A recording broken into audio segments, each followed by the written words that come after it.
5,000 ఎకరాలతో సుందరమైన రాజధానిని నిర్మించవచ్చని, మరి 30,000 ఎకరాలు సమీకరించడంలోనే ఏదో మతలబు ఉందంటున్నారు కర్నూలు బీజేపీ నేత కపిలేశ్వరయ్య. రైతుల భూములు లాక్కోవడం దారుణమన్నారాయన.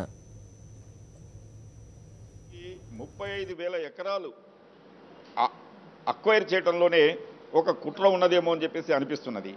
ఎందుకంటే రాజధానికి అంత అవసరం లేదు, రాజధాని నిర్మాణానికి అన్ని వేల ఎకరాలు అవసరం లేదు, మొదటి పాయింట్.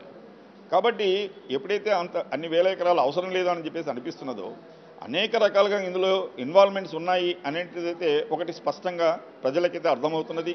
అనేక మంది మంత్రులు కాని వారు కూడా ఇందులో ఇన్వాల్వ్మెంట్ ఉన్నది అనేటువంటిది స్పష్టంగా అర్థమవుతుంది. ఇది మనం అర్థం చేసుకోవాల్సిన విషయం. అలాగే ఇవాళ అమరావతి చుట్టుపక్కల ఉన్నటువంటి రైతులు కూడా తమ యొక్క పంట పొలాలను పోగొట్టుకోవడం జరుగుతున్నది.